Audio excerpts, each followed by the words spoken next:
Hey, welcome back to Metroball Grid. My name is Andre. Thanks so much for tuning in. So yeah, this is Station 1, the data pack that just came out last week. And we've talked a bit about the runner cards. We've took a little pit stop to talk about MCA Informant. And I guess we have the corp cards left to do. So without further ado, let's jump in. And we start here. This is Seidr Adaptive Barrier. It's a Wayland, it's an HB barrier. It's 4 cost, 2 strength. And it has a single end to run subroutine on it, and it does have the additional effect that says Seidr Adaptive Barrier has +1 strength for each piece of ice protecting the server. It's also only 1 influence. Just to give you a bit of backstory, Seidr is actually something from Norse mythology. It's a form of pre-Christian Norse magic and shamanism that's concerned with altering the course of destiny. And if you're not familiar, a lot of the HB cards have references to Norse mythology, and so it's pretty cool to see them keeping it up here with the Seidr Adaptive Barrier.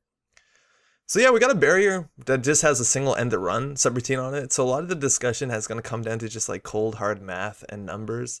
It's important to understand when you install Seidr Adaptive Barrier, it is an ice on a server, so it's technically will always be at least 3 strength when you put it down. So when you're putting this down, you're paying 4 credits for a 3 strength piece of end to run ice. And that isn't that exciting considering already you have access in neutral to a Bastion. And Bastion is 4 for 4 in terms of strength to cost ratio. So this is slightly worse. As soon as you get 2 pieces of ice on the server, it becomes a 4 for 4, so it becomes equal to Bastion. And as soon as you put a 3rd piece of ice on the server, it becomes 4 for 5. So to make this card better than Bastion, a card that is just always 4 strength, you technically need to put more ice on the server and things get a lot more expensive. I think with Sifr being around, putting a lot of pieces of ice on a server might not be the way that you're playing the game right now. Like, I don't know if that's that reasonable to do. Let alone there's probably a lot of instances where you draw this piece of ice and you're like, okay, well, I just need a piece of ice on Archives or just 1 piece of ice on the Adonis campaign or whatever right now. There's a lot of cases, there's a lot of scenarios in which this card will be strictly worse than Bastion. And that's kind of a bummer. Yeah, like once you do get this up to 5 strength, it technically is better than Bastion. For most barrier breakers, it only like means 1 more credit to deal with. Also, in theory, if this is 5 strength, you can break it with David, which could be a liability considering it only uses 1 David counter. But I don't think this is like a really exciting piece of ice. Just because, yeah, in a lot of cases, it's just not as good as Bastion. And that's kind of a bummer. It's at some point if the meta shifts to more Glacier decks where you're running interns or like dedicated technician team just to get like a lot of cards on a server. This does look cool. Like you could have 4 pieces of ice on a server and this is a 6 strength barrier, which again is like comparable to Firewall with an advancement token. And that's not lighting the world on fire. Wall. Oops. So I don't know. I don't think this is that exciting. It's an end to run with 1 subroutine, which is hard to make exciting. It just comes down to math, and the math on this one is probably just not as good as Bastion. Moving on, this is Nerine 2.0, and it is a Biroid. It's a Code Gate Biroid. It's also an AP type because it's trying to hurt you. It has 4 strength, so that's kind of similar for a lot of the sentries. It's Code Gate, right? For a lot of the Code Gates in HB. It's a 2.0 Biroid, so the runner can spend 2 clicks to break up to 2 subroutines on Nerine 2.0, and it has 2 identical subroutines, deal 1 brain damage, the corp may draw 1 card. It's also 3 influence, so it's probably not going to see a lot of play outside of HB. Specifically, Nerine is cool. Nerine is technically not only just a lily-like flower native to South Africa, it's also another name for Nerio, which is the ancient Roman, it's a goddess of war who is the consort or partner to Mars. She's the goddess of valor, actually, the personification of valor. And she was the partner of Mars. If you don't know, Mars is the Roman god of war. That's Mars up there in the corner. And most importantly, we're in the red sand cycle here, so Mars is kind of on the nose. So that's kind of cool. And you see her there with her massive, I think that's meant to be a helmet because Nerio was known for having a helmet. But anyway, she's dressed like a Roman warrior of sorts. So this is a 2.0 Biroid. And 2.0 Biroids generally have 3 subroutines on them, which is the cool thing about 2.0 Biroids. I think this is the only 2.0 Biroid that doesn't have 3 subroutines on it besides, what's it called? Victor 2.0, which is also some like pretty underwhelming piece of ice. And what that means is that whenever you hit Nerine 2.0, as long as you have 2 clicks, you never have to deal with this thing. And I think a lot of people are face checking in HB with 2 to 3 clicks left, just because of the existence of things like Fairchild or Ichi or Zed. And that, like, I don't ever see a runner running into this and having the subroutines fire.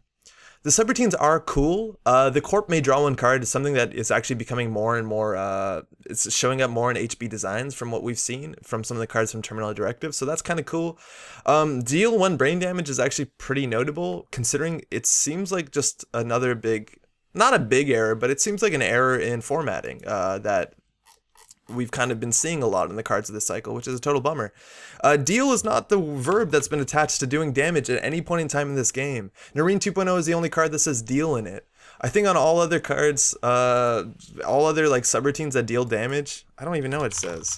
I think it says do. I think it says do, but it doesn't say deal.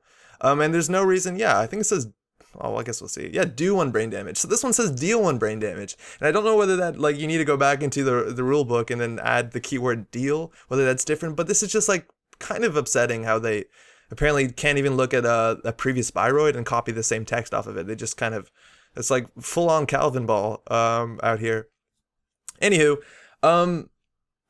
the numbers on this card I don't think are that good. Like, compare this to Fairchild 3 right here. They both cost 6 to res, which is pretty expensive, so you want it to be good. And Fairchild 3 is just harder to break. It has 1 more subroutine, 1 more subroutine, 1 more strength, and if you're going to click through it, it's going to be your entire turn. So if you run through it second click, it's going to be a problem. Nerine, likely not going to be a problem. And a 4 strength code gate is not that hard to deal with comparably. Like, if this was a sentry, I think it would be slightly better, but also would lose against like the slots for Ichi and Zed.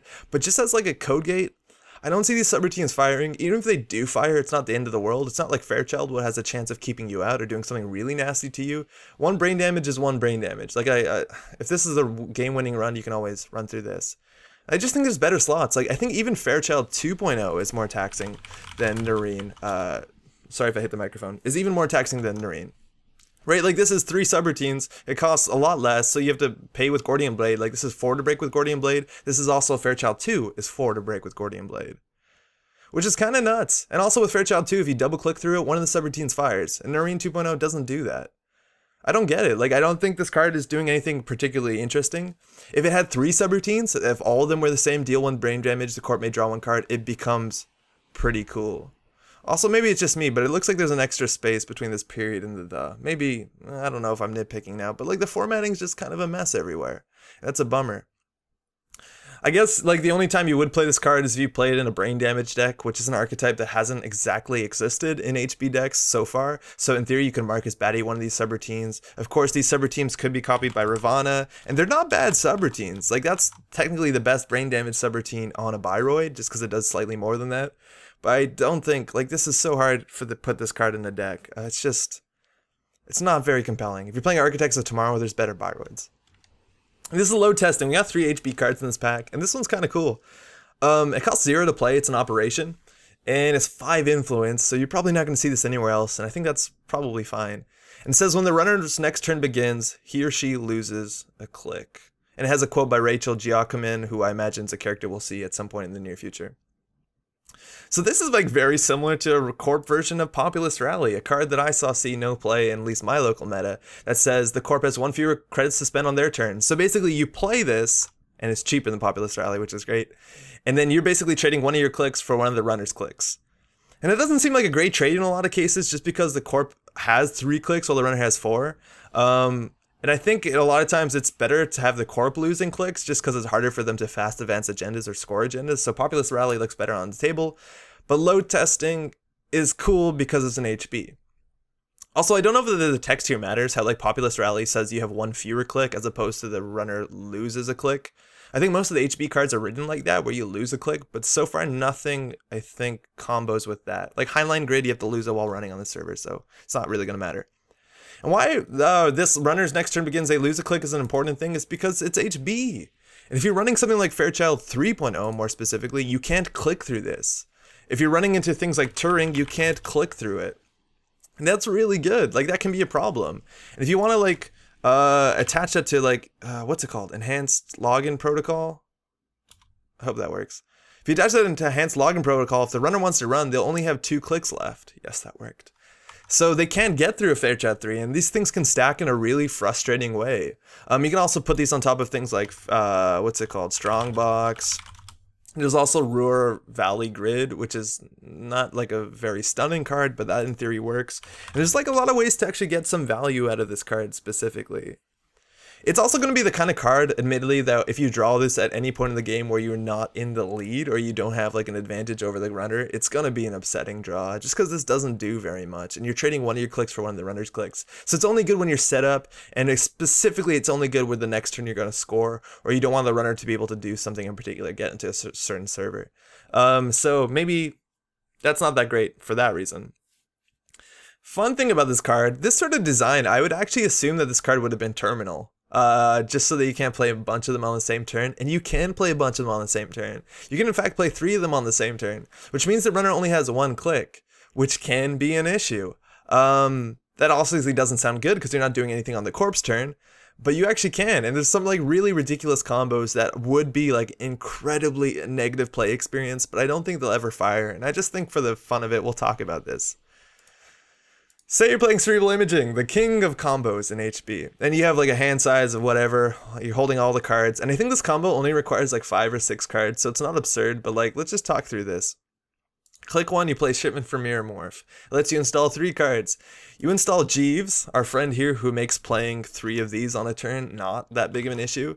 So you install a Jeeves, you install 1 Clone Suffrage, and then you install a Victoria Jenkins, and this one's like pretty... this one's kind of hard to commit to your deck considering it's 5 influence, but let's say we do it in your CI deck. So now you on the table, you have Jeeves, a Clone Suffrage, and a Jenkins. I think there's a better way to do this. I'll talk about this after. Anyways, play a Biotic Labor, and then play 3 of these. And so Jeeves will fire, and now the corp on the runner on their turn will have no clicks because they lost 3 clicks. And Victoria Jenkins said they have 1 fewer click to spend on their turn. So now they have no clicks. And if they don't have anything like Beth Kilrain Chang, it basically their turn starts, their start of turn triggers fire, their end of turn triggers fire, and then it goes back to you. Now, we're not done yet because we have another click because we Biotic and Jeeves. So what if your last click is you play Friends in High Places and you pull back 2 copies of Clone Suffrage Movement. So you now have 3 copies of Clone Suffrage Movement on the table. Beginning of your turn starts, you fire all 3 Clone Suffrage movements to pull back all 3 copies of Load Testing into your hand, and then this is kind of what you're going to be doing for the rest of the turn. You'll play 3 Load Testings, gain a click with Jeeves, and then slowly like install in advanced agendas, rinse and repeat. The runner will never be able to play again, and you've won the game. As long as you can win fast enough to not deck yourself. This does get better with Shipment, Efficiency Committee. It comes a lot easier to fire off this combo. I think this combo is actually not that hard to fire off as long as you have good card draw. Like, it might not be ridiculous. The one thing that I think we could optimize on this is I think you should actually Friends in High Places Victoria Jenkins, just so you get her into the archives as soon as possible so nobody has a chance of trashing her and getting agenda points. I don't think this combo is actually worth worrying about, considering if like 1 Salt Set Slums hits the table and removes one of these like 3 assets, as long as you like any of the Clone Suffrage movements, you basically lost the game. But it might actually happen, and I think that's kind of pretty funny. But yeah, that's what this card does. It just kind of taxes the runner. It's only good when you're in a winning position, and in theory it legitimizes this like really absurd combo in which the runner doesn't play Netrunner anymore, which I don't think is good that that exists, but I don't think it's ever gonna fire. Like, that seems pretty absurd. We're gonna try and make it fire at some point. This is Bloom. It is a code gate. It's an observer. It's a Jinteki code gate. It costs 2 to res, 3 strength, so we're in Yogg territory here. It has 2 subroutines, which are very unique. First one says you may install a piece of ice from HQ, protecting another server, ignoring all costs. And the second one says you may install a piece of ice from HQ in the next innermost position, protecting the server, ignoring all costs. And it's 2 influence, so you actually could splash this. So this card did, in theory, I believe, need a UFAC day 1 just to kind of talk about what this innermost ice thing is. When you're installing the next innermost piece of ice, it doesn't trash the ice that it's installing over. It actually pushes everything forward. I think you could have guessed that, but that's technically, like, that's in a rule. That's not in the rule book anywhere, so that had to be clarified. So yeah, this will push ice forward. It's not actually going to overwrite ice, from my understanding. So Bloom and the next card coming up work hand in hand with this new Jinteki ID that's technically been spoiled for a while now, and I guess if you don't like spoilers, I'm really sorry, there's no way around it at this point. And this is called Ag Infusion, which is a Jinteki ID that requires you to be uninstalling and reinstalling cards over and over again, because this ID is only good if you have unresed cards. So getting cards on the table is probably really important. Wow, that's loading pretty fast. That's a high-res image. But also 17 influence, look at that. And I'm not going to talk about this card in a lot of depth just because it's not out yet, and we're going to do that when it's out, so I don't know. I haven't spent a lot of time thinking about this, but this card and the next card deal I think specifically with this ability. I think the biggest problem I see with Bloom, besides the fact that it's not a good strength to cost ratio, like this breaks, Yogg breaks it for free, which is kind of a bummer, but is that for this card to be good, you need to have 2 pieces of ice in HQ, and not many times in the game you'll have 2 pieces of ice in HQ, and if you do, and they're running HQ when this fires, your agenda density on HQ just went up like really fast. So I don't think you put this card in front of HQ. I don't think that's like a surprise. I think you put this on R&D. But even if you run R&D and they fire and they take 2 pieces of ice out of HQ, now you just run HQ, right? And I guess that's the reason why you want to run snares, just to make HQ not as hot, to like as an idea to run on. But that seems like an issue, and I think there's a lot of times in which you won't get full value out of this card. A lot of times you do want to ice every server just because Temujin contract is a thing. So like having this on R&D and being like, oh, I'm not going to install ice on archives or R&D because they're going to run into this first, I don't think is a wise proposition. So I'm not actually sure what you do with this. This card also would have been so much cooler if it was install any card, not just ice. Like you can install upgrades or assets. Maybe not assets, at least upgrades. That would be fun. But that's like an issue. The cool thing about Bloom though is if you do have cards that like let you draw cards in the middle of a run, you can like draw up with Bloom, maybe get some ice, and now protect behind Bloom. And this whole Jinteki idea of being able to like change your ice suite mid-run is a thing that's actually meant to be in Jinteki that was never properly explored just because the cards that did that were never really great. And this is Midori, a card that I wish was awesome, and it lets you, when the runner encounters a piece of ice, you can swap it with one from HQ, which is similar to what Bloom does. And it gets this cool kind of mind game space where they run Bloom, and if it does fire, which I don't think a lot of times it will, you can put a piece of ice behind the Bloom and then ask the runner, you want to keep going? You want to keep going? Because I chose what ice is there, so it's probably going to be an issue to you, and they might just jack out, which is kind of fun. But otherwise, I don't know. I think we can like revisit this card when Ag Infusion comes out, because I think it's really important for that. But just on its own, it's probably not that exciting. If you play this in ETF, you can get more credits just because you're installing cards. You can get 1 more credit. But I think you'd rather just spend the influence on Architect because that card's awesome and it's half the influence. I don't know. I think it might be hard to get cards into HQ. A lot of ice. You have to draw cards. So maybe you have to play Heritage Committee just to draw up a lot of ice.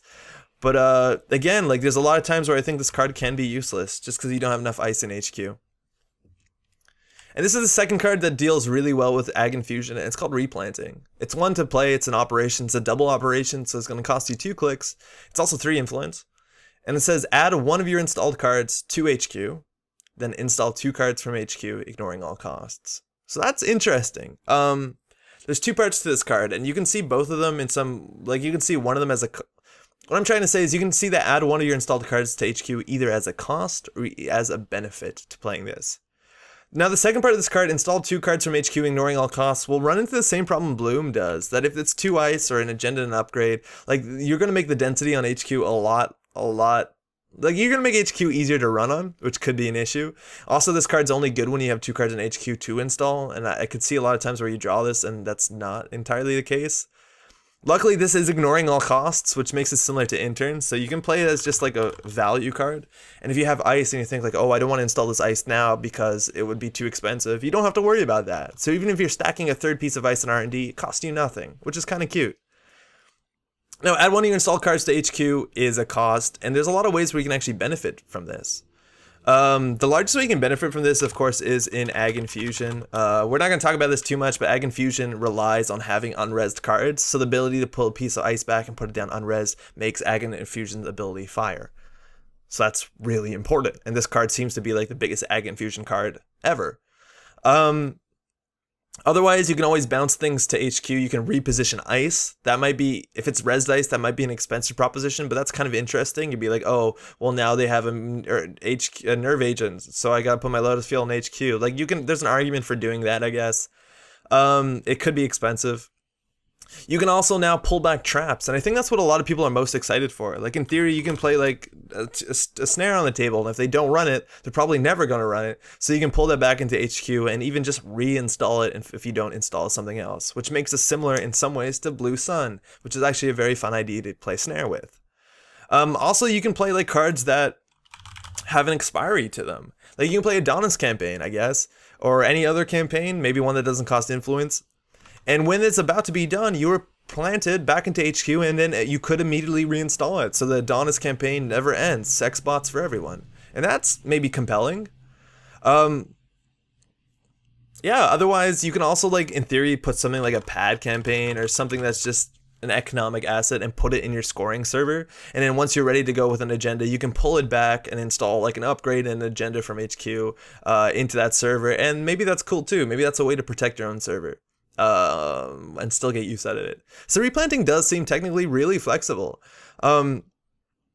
Install 2 cards from HQ, ignoring all costs, though. That is kind of written in an issue. Like, if you don't have 2 cards from HQ to install, you can't play this. Like, I think this card would have been a lot more flexible if it said install up to 2 cards from HQ, but the fact is that if you don't have 2 cards from HQ to install, this card's dead. And that's also kind of a bummer. So I don't know. The value of this card is largely going to be seen in Ag Infusion. I think this card actually has a lot more possibilities to it than I've probably considered. And in the comments below, if you see something cool to do with this, please let me know. Because I think this card is definitely much more nuanced than some of the other cards we've seen so far in this pack. This is CPC Generator. It's 0 to res, and it's an acid advertisement. So, hey, Spark, what's good? And it says, the first time the runner spends a credit to gain... spends a click to gain 1 credit each turn, not through a card effect, gain a credit, and it's 2 to trash, which isn't a lot. For those who don't know, CPC is cost per click, which is a thing that's very important in online media, so it strikes close to home, I guess. And this is Spark Agency, which gives you a credit loss from the corp when you res an advertisement, so you can always res this for free, and the runner loses a credit, so that's pretty good in it. But this card is like the corp version of Gorman Drip, a card that I've always had a soft spot for. And it's almost like a direct reprint of this. It's not a virus, and you get the money like immediately, which technically makes it better. However, you do, in theory, have to protect this because it can't be trashed. Yeah, it's CPC Generator. How often is a runner clicking for credits is a good question, and the question is, in most good decks, most decks I think are well-designed decks, they're barely ever clicking for credits. Bless your soul, Timmy Wong. And for that reason, like, I don't know how good this card is going to be. Like, you can install this in a remote server, choosing whether or not to protect it is another issue, and if you don't protect it, you can res it, and the corp loses a credit if you're playing Spark, and now the question is, if they click for credits, you gain money. So how often are they going to click for credits? And admittedly, if any ID is going to make someone click for credits, it's probably Spark Agency, just because they have the ability to pull your credit total down. So even turn 1, if you want to click for credits to play a hedge fund, they can always res this before, so you have 4 credits, so now you have to click for a credit for a hedge fund. But once you're out of these straits in which you have money that you can play your liberated accounts or your Temujin contracts and all that stuff, how often is this going to fire? Which gives you the question is, should you be running CPC generators in your deck, or could you just be better off running pad campaigns? Because the pad campaign is much more expensive to trash, and you're going to be gaining a credit every single turn, as opposed to the CPC generator, which in some games I could see not even firing once. Which is a problem. Like, I don't think that's that great. And I guess if you want to run CPC Generator, you want to run this with cards that force the corp to click for credits or the runner to click for credits. So maybe you have to MC informant someone and close their accounts. And then when they have no money, they're going to have to click for credits 100%. Or you could also do reversed accounts, and now the corp or the runner doesn't have enough money and now they're clicking for credits. Like, I guess you can force the runner to click for credits, but now you're basically doing all these other things just to make this card as good as a pad campaign could have been, or a launch campaign even.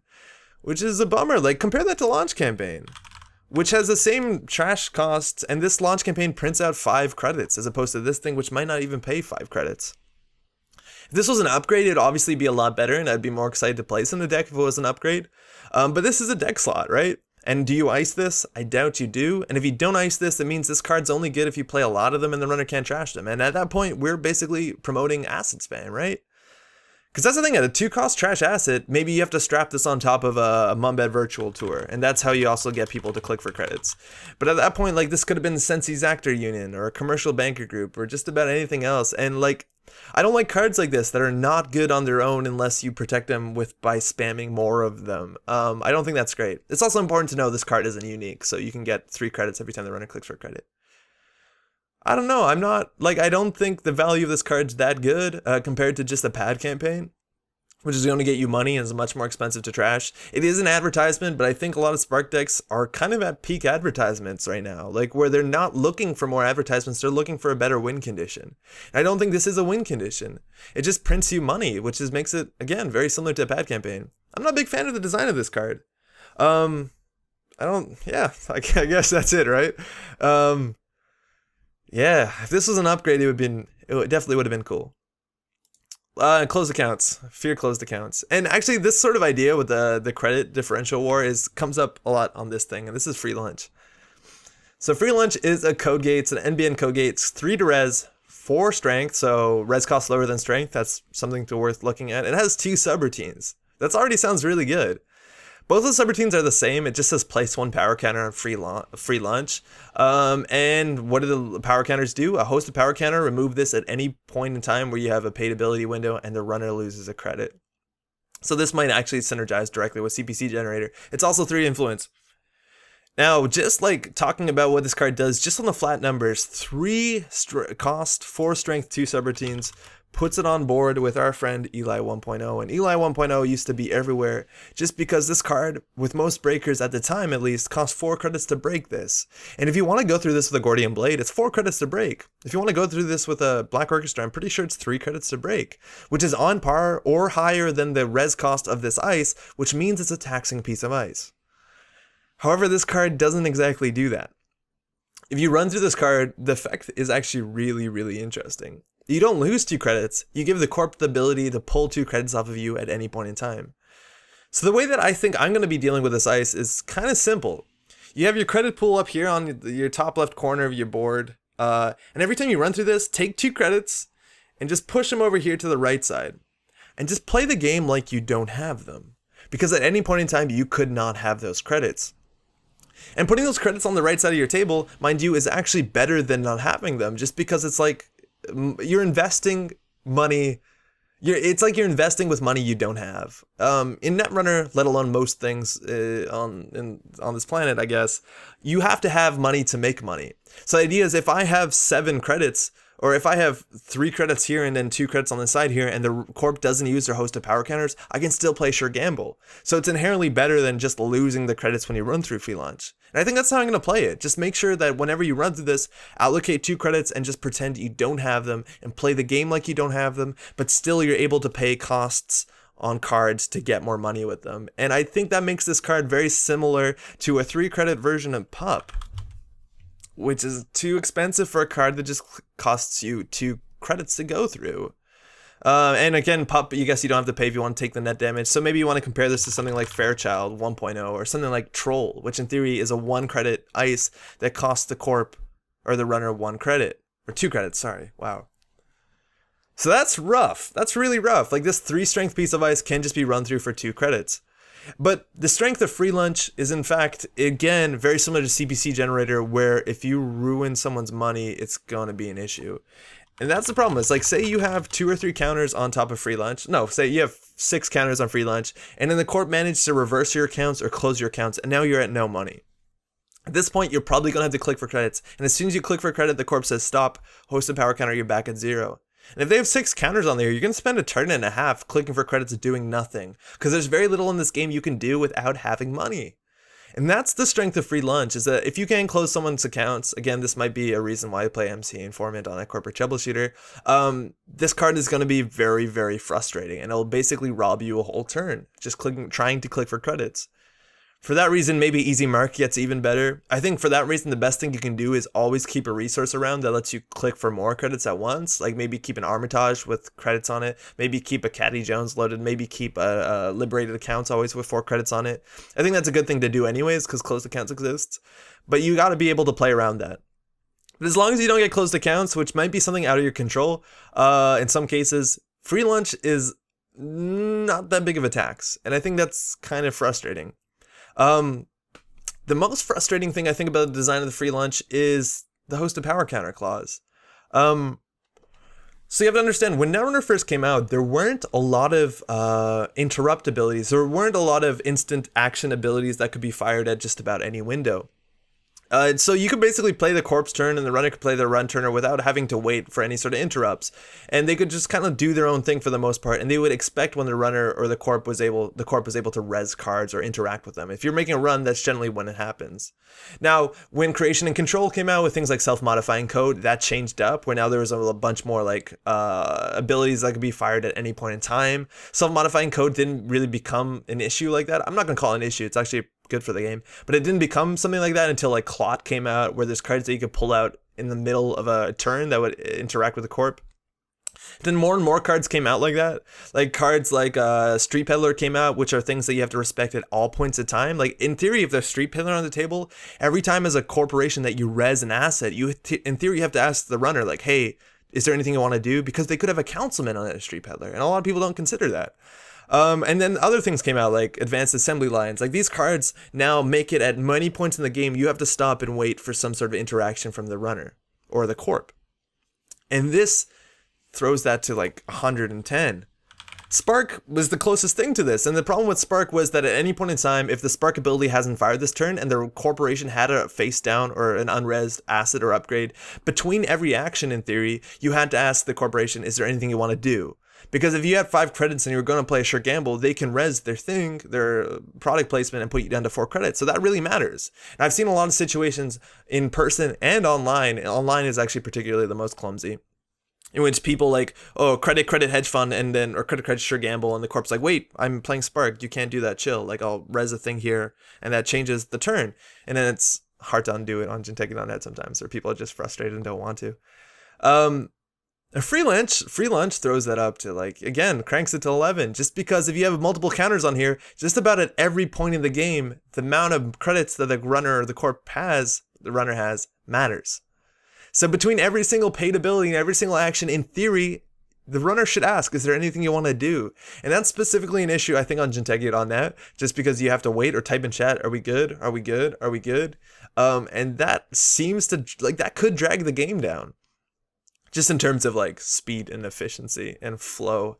Admittedly, this isn't a problem if the runner has a lot of money. Like if the runner has 12 credits, this shouldn't matter that much unless there's like a bunch of counters on here. But even that's the thing, is if there's a bunch of counters on here and you can pull the runner down suddenly to 4 credits, that matters at every single paid ability window, which makes this really clumsy. And I don't think that's that good of a design considering the flow of this game and technically how the game hasn't generally steered towards the direction in which we can now interrupt people. Like imagine they started printing cards that you can like play from hand on the corpse turn, they lose a click or something like that. Like that becomes very, very clumsy.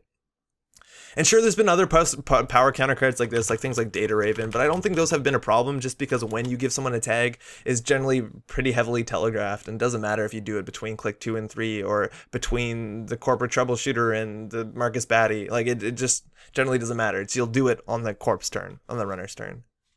Corpse turn.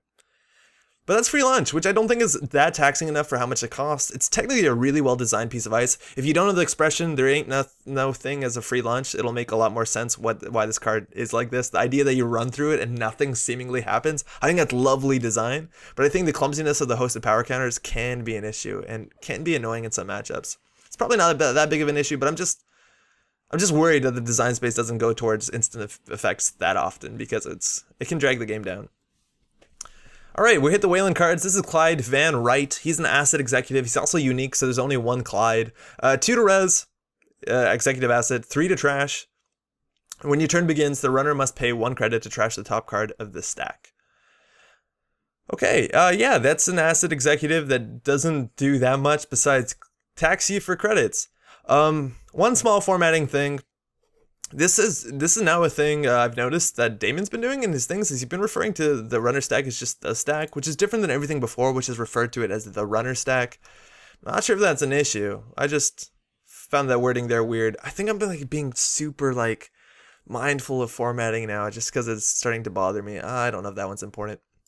Let's compare this to City Surveillance. City Surveillance was a card that's been out for a pretty long time now, which is the closest thing to this card. And City Surveillance was really expensive, which is pretty good because if you have a lot of City Surveillances up, it's pretty frustrating. And City Surveillance says at the beginning of your turn, runner either pays a credit or they take a tag, which I think taking a tag is a lot worse than removing a card from the top of your stack. Now, Clyde Van Rite is unique, so you can't get the 3 City Surveillance problem up, where if you have 3 City Surveillance, you want to trash them, and they cost 3 to trash each, and you have to either take a tag or credit. But with Clyde Van Rite, you have 1 Clyde, and that's it. So this ability is not going to stack that heavily, which it could with 3 Clydes. So trashing the top card of your stack, is that an issue? And it might just be, considering the upcoming Wayland ID. Again, I'm not going to talk about my spoilers, but it's really keen on trashing things. So that's a reason why I think Clyde Van Rite exists. But I'm not actually sure how you play Clyde Van Rite, because paying 1 credit is not an issue. It's generally not an issue that they paid money for this, and then you have to go trash Clyde Van Rite, which I think is the most annoying part. Like, you have to pay 3 to trash this, or otherwise you just keep clicking, like you just keep losing a credit every turn. And I don't think losing a credit every turn is the worst thing.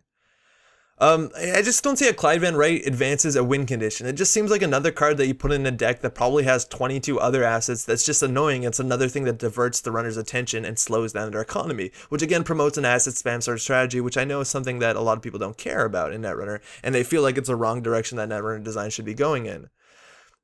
If you want to protect this in a server, that's fine too, but how long are you going to protect this in a server before you need that server for something else? So I'm not entirely sure about that. It's also unique, so as soon as the runner plays Rumor Mill, that can maybe solve all your Clyde Van Rite problems for a while, which is, I guess, a win for Rumor Mill. One more win for Rumor Mill, but I just don't get it. I'm not entirely sure. Like, Clyde Van Rite's only going to be an issue when you closed accounts, because at that point you have to trash cards from the top of your stack, and maybe there's some synergy between Clyde Van Rite of Underway Renovation. But again, this card I don't think advances your win condition, in which if you just had another piece of ice to protect your Underway Renovation or like a defensive upgrade, this card just is a lot better. Underway Renovation. So I'm not entirely sure. This doesn't seem strong enough. It is kind of expensive at 2 to res. Like, that's not nothing. And 3 to trash is also not nothing. Like, Wizard trashes is for free.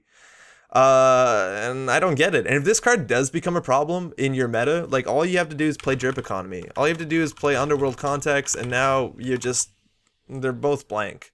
Which is good, I guess. Underworld Context, yeah, right. So you're getting Clyde at the beginning turn, you just pay off Clyde right away. So I don't entirely get it. Worst case scenario, you just trash 1 card on the top of your stack. How bad could it be? Maybe if it gets arc locked down, it's bad. Again, the new ID coming up make this better. But I just don't see how this advances a win condition. It just looks like another asset, and there's better assets, I think, you want to put on the table to asset spam that are going to be technically more taxing than this. I think, at least. This is Watchtower. It's a Wayland card. It's a code gate 4 to res 3 strength, so we're in Yogg territory once again. Single subroutine, search R&D for a card and add it to HQ, shuffle R&D. It's 3 influence, and its flavor text is supposedly, I didn't do it myself, but the internet says it's hexadecimal, and when you translate it to ASCII, it actually spells the chord progression for Bob Dylan's, I think it's called Along the Watchtower, which is great considering this is Watchtower. I think that's a really cute Easter egg. So yeah, this is a code gate. Wayland's been getting some interesting code gates recently, and more coming up in the new terminal directive, so that's always exciting to see, because that faction didn't particularly have good ice to date. And it's another 4-cost code gate, which is now competing almost directly with Mouseless. And Mouseless is a pretty fine card, I think. It fails in some ways, but it's also, like, totally fine. Now, this effect of being able to search R&D and add a card to HQ is something that's been, like, inherently Wayland's thing, the Tutor faction. And they've been good at it. Like, they've been playing things like, well, they haven't really been playing this one, but Aggressive Negotiation technically does this. That's a pretty hard card to play, admittedly. And then you have Project Atlas, which also does this effect, but you have to reveal it, which I think makes Watchtower a lot more intimidating, that you don't have to reveal what you've drawn. And I think Tutor abilities like that should not have reveal as attached to them, as long as you don't have to, like, choose a certain subtype or something that you have to prove to the runner. Like, I think Project Atlas would be so much better, and I love Project Atlas, mind you. Project Atlas would be a bunch better if it didn't reveal the card, and I don't understand why it does, considering you can pull anything, so it's not like you have to verify it. But maybe that's to balance the card, I'm not sure. Now, the problem with this card is it's 3 strength code gate for 4, which means it's not very taxing. Like, a Gordian Blade gets us through this for 2 credits, a Yogg gets through this for free, and that's not a lot considering you paid 4 to res this.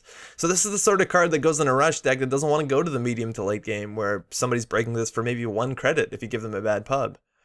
It is a pretty intimidating face check. Like, if this fires, that's obviously pretty good for you, because a lot of Wayland decks rely on certain combo pieces in certain sense. Like, maybe this deck relies on mid-season replacements. And now you got your copy mid-season replacements in hand, so now you're good to go.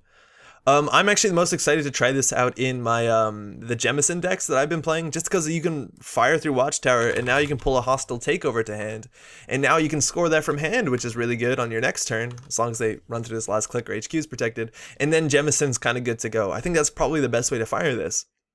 Like, heck, you could even fire this and get a Shergamble just to basically res this for free, in theory, and I don't think that's that bad either. But, that's fine. The only problem is this is not going to be a good piece of ice in the mid to late game because it's so easy to break. I also think, like, one of the strangest things about this piece of ice, which actually makes it like a sizable liability, is that this doesn't have the word may on it at any point in time. Like, generally things here would say, cards like this would say you may search R&D for a card and add it to HQ, shuffle R&D. And this one doesn't, which means that the runner puts down a medium, the best multi-access card, and this is on R&D, mind you, or even if it's on another server, I guess, you can run through the Watchtower, and the corporation has to pull a card and has to shuffle R&D. So you put down a medium, run, see 1 card, run again with medium, see 2 new cards, because they had to shuffle R&D, run again, see 3 new cards. So you've accessed 6 cards instead of what you normally access 3. And let alone at that point, like, what does the corporation do? Like, this is the only piece of ice in R&D, and you just keep running through it. What do? Because if they have 5 cards in HQ, they now had to put 3 cards into HQ. Mandatory draw puts a 4th card into HQ. So what are they doing? Like, I guess they have to pull out operations just so they can play like hedge fund, maybe hard-hitting news, something like that. And that's obviously an issue.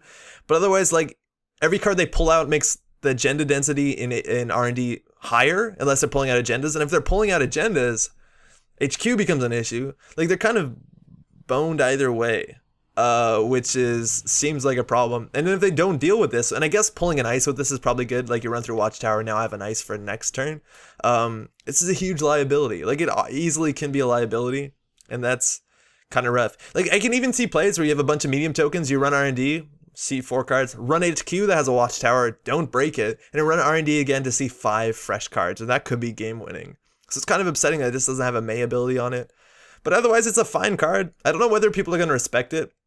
I actually don't know if you need to respect this, just because, like, Wayland hasn't had a problem with pulling combo cards. Like, if your deck relies on mid-season's replacements or anything like that, like, Wayland can run 3 copies of a Consulting Visit. And if you have 3 copies of Consulting Visit, it's really not going to matter whether or not this thing fired, because you're able to tutor them anyways. So I don't know whether this is something you actually have to respect. You can probably just go for it.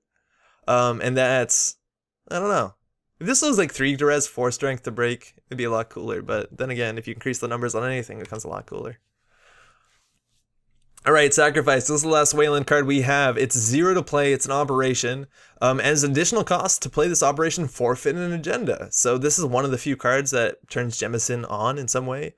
It says remove 1 bad publicity per agenda point that the forfeit agenda was worth. Gain 1 credit for each bad publicity removed. And it's only 1 influence, which I don't think is going to matter because this card is pretty hot garbage and everything besides Jemison.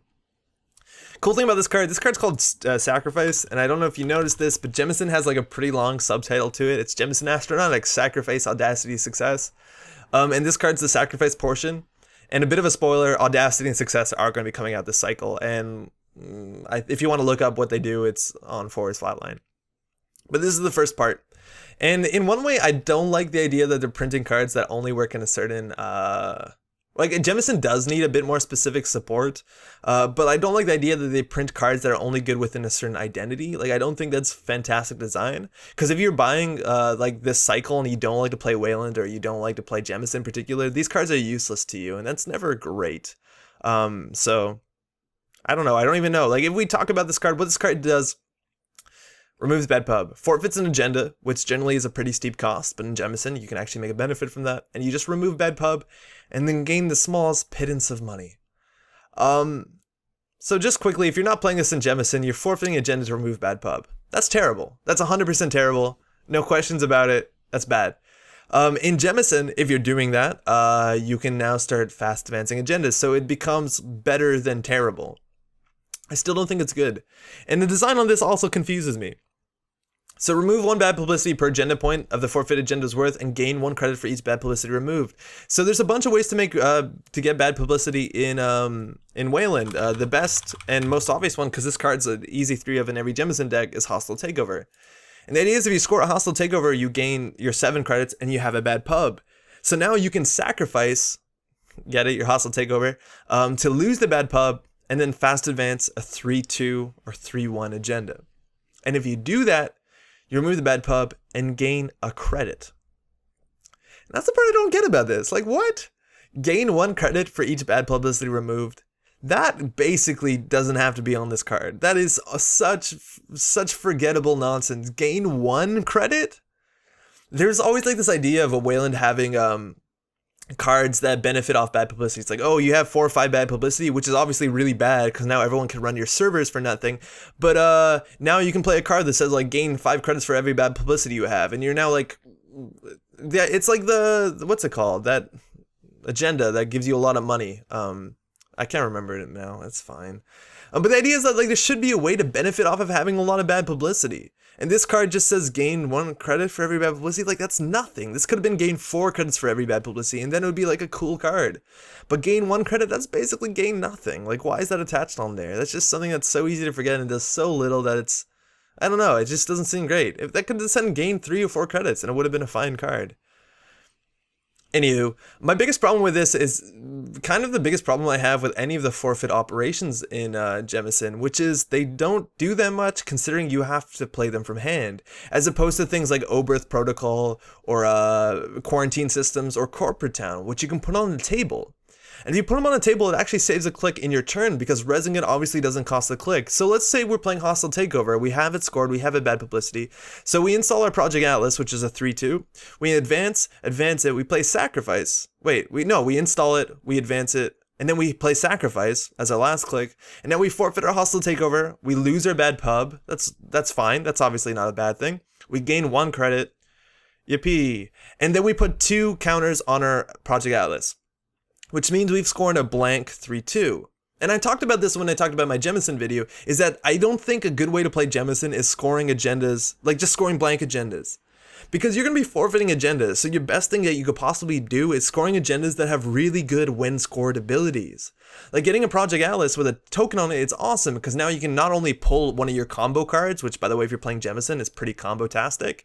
If you pull one of your combo cards, and then you can forfeit what has now become a blank 3-2. And that's the problem, is like with this card, you're never going to be able to fast advance something brilliantly good. I guess you can forfeit a 3-2 to score a 5-3, I guess. Can you? Yeah, install, advance, Jemison. No, you can't even. You have to sacrifice a 3-2 to score a 4-2. I hope I'm not doing my math wrong here. Install, advance, sacrifice, which gets you 1, 2, 3. Yeah. Like what? That's bad. That's not good. So I don't get this. Like compared to all other fast advance options in Jemison, specifically like, the assets are so good because the runner has to go and trash them. Because Quarantine System is unlimited fast advance. Corporate Town is generally a winning strategy. If you trash resources, a lot of runner decks lose. And Sacrifice says gain a credit, remove a bad pub. That's terrible. The best use of this is if you're playing geothermal fracking in your deck, because you can gain 14 credits, take 2 bad pub, and then sacrifice your geothermal fracking to get 3 advancements and remove all the bad pub and gain 2 credits or 3 credits, which is now looking better. But the problem is if you're playing Sacrifice, there's no way to fast advance a geothermal fracking with a Hostile Takeover into a Sacrifice.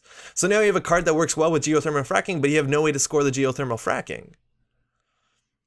I think that's probably the best way to play this, is play geothermal fracking, but then you can't forfeit the geothermal fracking into a 3-pointer. Like, it just doesn't make any sense to me. It really doesn't. And that's kind of a bummer. Yeah, no, that's not great.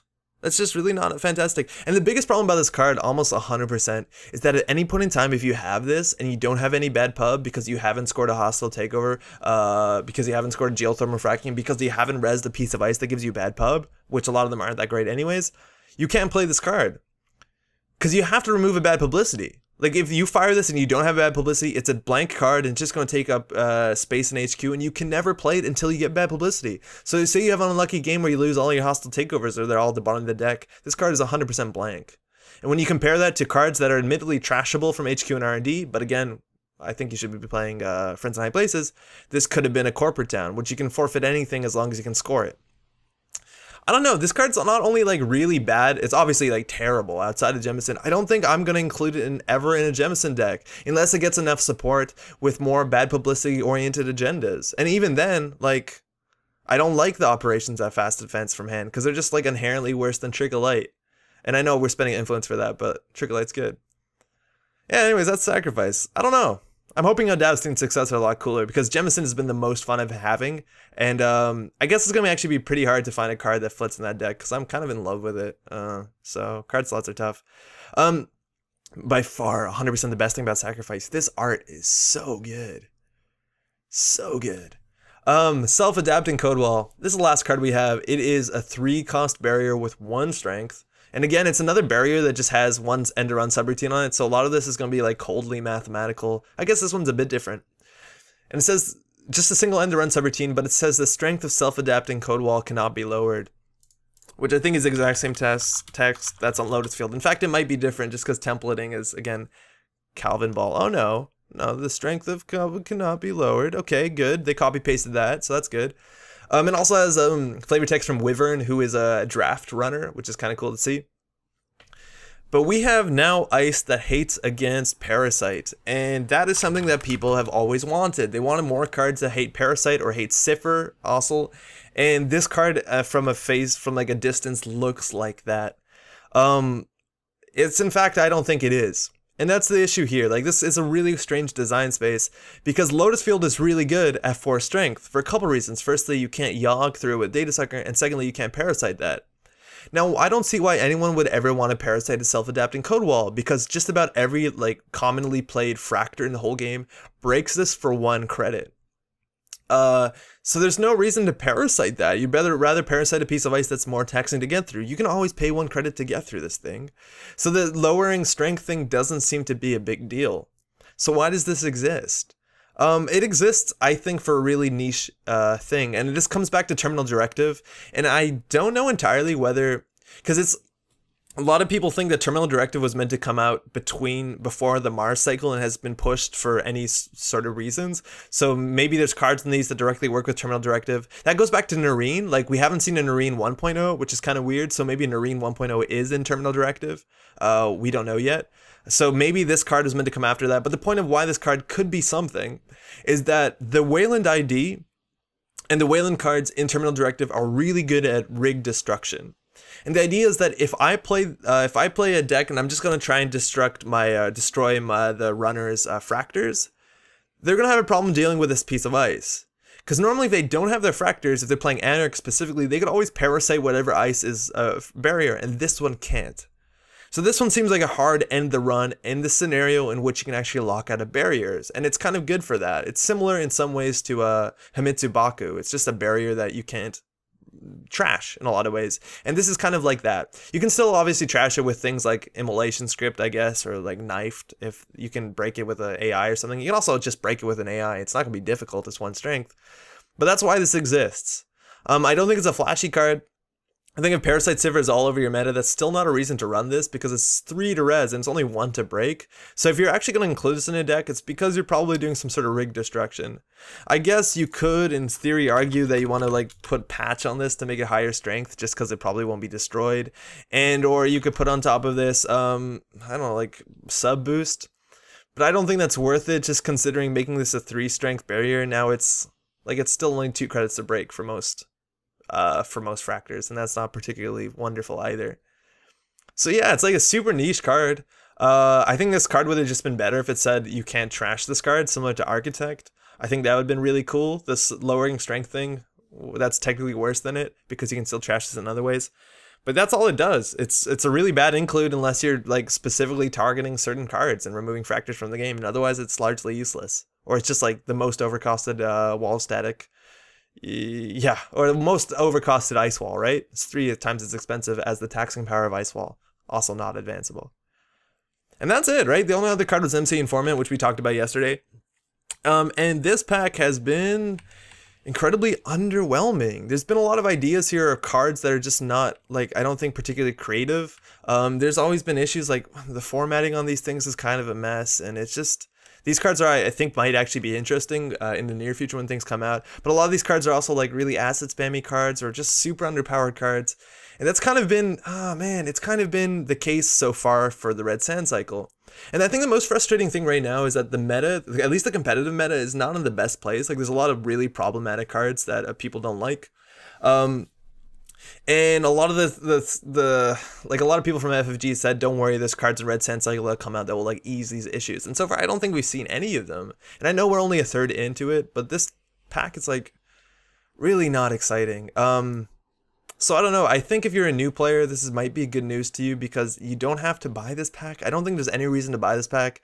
The most, well, maybe if MC Informant becomes as crazy as I think it could be. Also, Counter Surveillance is probably a really, really good card. But all these other cards in here, in the pack, not even on the Corpse side, like even on the Runner side, there's cards that are like just garbage. Like that build script thing is just such a mistake. That is kind of upsetting, and I don't know personally if I'm going to buy this pack, which is kind of a weird thing, considering I think I own every Netrunner product ever. So that's that. Sorry to be so negative. The Red Sand cycle, I just want to like honestly talk about these cards, and I don't know, Nerine 2.0, huh? Don't get it. Let me know what you think below. I think there's still possibilities to make cool things with this deck, and I think that's like the issue I'm gonna come up with right now. Is like I'm meant to be playing on taking the net all the time and trying out the new cards and like trying out new stuff, and I don't see anything here that's like really inspiring, which is kind of like the most bummer part of all of this. But let me know what kind of decks you're gonna build, because I kind of need some inspiration. I think that'd be really good. Otherwise, again, let me know if there's anything I've missed about certain card interactions, and just any comments overall would be great. Anyways, yeah, that's that, I guess. That's Station 1. We put videos up just about every weekday night on this channel, and there's a live stream Thursday at 8:45 Eastern. Would love for you to drop by. It's generally a really fun time. And most of all, thanks so much for watching, and ciao.